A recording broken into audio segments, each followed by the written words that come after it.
विश्व प्रसिद्ध धार्मिक नगरी नैमिषारण्य के लिए जल्द ही हेलीकॉप्टर सेवा शुरू होने वाली है।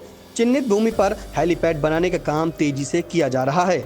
वह दिन दूर नहीं जब नैमिष की धराधाम पर हेलीकॉप्टर निर्धारित स्थल पर उतरने लगेंगे।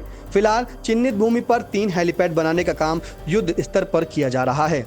योगी सरकार द्वारा लगभग 8 करोड़ रुपए की लागत से ठाकुरनगर रुद्रावर्त मार्ग पर 2 हेक्टेयर भूमि में हेलीपैड का पर्यटन विभाग के द्वारा निर्माण किया जा रहा है, जिसमें एक साथ 3 हेलीकॉप्टर खड़े होने की व्यवस्था की जा रही है।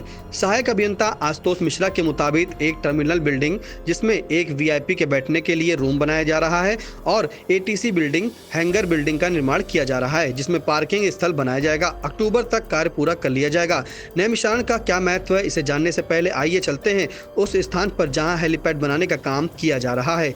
आई इंडिया के नैमिषारण्य संवाददाता सुनीत पांडे ने चिन्हित भूमि पर हो रहे निर्माण कार्यों का जायजा लिया। देखें यह ग्राउंड जीरो की रिपोर्ट। नैमिषारण्य तीर्थ भूमि से बहुत ही जल्द हवाई सफर का भी आप आनंद लेंगे। हाँ, आपको बता दें, नैमिषारण्य तीर्थ भूमि में योगी सरकार के द्वारा नैमिषारण्य धाम तीर्थ विकास परिषद का गठन किया गया, जिसके तहत तमाम विकास कार्य नैमिषारण्य तीर्थ में किए जा रहे हैं। उसी के तहत नैमिषारण्य तीर्थ भूमि में हवाई सफर के लिए सुलभ बनाने के लिए यहाँ पर एक हेलीपैड का निर्माण किया जा रहा है। पर्यटन विभाग के द्वारा यहाँ पर लगभग 8 करोड़ रुपए की लागत से यहाँ पर 3 हेलीपैड बनाए जा रहे हैं। यहाँ पर 3 हेलीकॉप्टर एक साथ यहाँ पर लैंड हो सकते हैं। 8 करोड़ रुपए की लागत में terminal building, hanging building, ATC building तैयार की जा रही है, जिसमें एक वीआईपी वेटिंग रूम भी तैयार किया जा रहा है, जिसमें वीआईपी के बैठने के लिए भी इंतजाम किया जाएगा। एक यहाँ पर नॉन वीआईपी पार्किंग बनाई जाएगी और दूसरी वीआईपी पार्किंग बनाई जा रही है, जिसमें वीआईपी लोगों के लिए गाड़ी खड़ी करने के लिए सुविधा बनाई जाएगी। यह 8 पर्यटन विभाग के द्वारा बताया गया कि यह जो कार्य चल रहा है यह अक्टूबर माह तक यह पूरा कर लिया जाएगा, जिससे आप देख सकते हैं कि यह जो 3 यहाँ पर हेलीपैड बनाए जा रहे हैं, जिससे यहाँ पर 3 हेलीकॉप्टर एक साथ नैमिषारण्य में उतर सकते हैं। तो बहुत ही जल्द यहाँ पर नैमिषारण्य तीर्थ भूमि से अब आप सभी को हवाई सफ़र का भी आनंद मिलेगा। बताते चले कि सतयुग के तीर्थ के रूप में प्रतिष्ठित नैमिषारण्य धाम हिंदू धर्म ग्रंथों में विशिष्ट स्थान रखता है। इस तीर्थ को एक और जहां महर्षि वेदव्यास ने अष्टम वैकुंठ की उपाधि से अलंकृत किया है, वहीं महर्षि वेदव्यास द्वारा लिखे गए 18 पुराणों में इसे तपोभूमि की महत्ता प्राप्त होती है।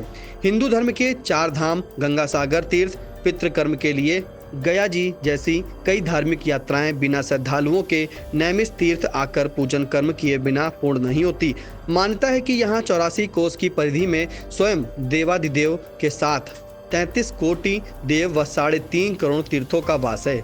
यहाँ देश विदेश से प्रतिवर्ष लाखों की संख्या में श्रद्धालु दर्शन पूजन अनुष्ठान करने आते हैं। फागुन मास में 84 कोसी परिक्रमा होती है, जिसमें देश विदेश से लाखों श्रद्धालु भाग लेते हैं। साल में 12 महीनों में अमावस्या का मेला लगता है, जिसमें लाखों की संख्या में श्रद्धालु दर्शन पूजन करने आते हैं। इसके महत्व को देखते हुए योगी सरकार द्वारा नैमिषारण्य धाम विकास परिषद का गठन किया गया और पूरे तीर्थ का 900 करोड़ रुपए से विकास प्रस्तावित किया गया, जिसमें चक्र तीर्थ का कॉरिडोर, मां ललिता देवी का कॉरिडोर, मार्गों का चौड़ीकरण, पार्किंग स्थल, यात्रियों के ठहरने की व्यवस्था और हवाई मार्ग से भी सफर आदि शामिल है। नैमिषारण्य से आई इंडिया के लिए सुनीत पांडे की रिपोर्ट।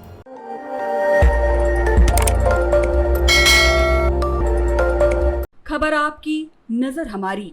देखते रहिए आई इंडिया।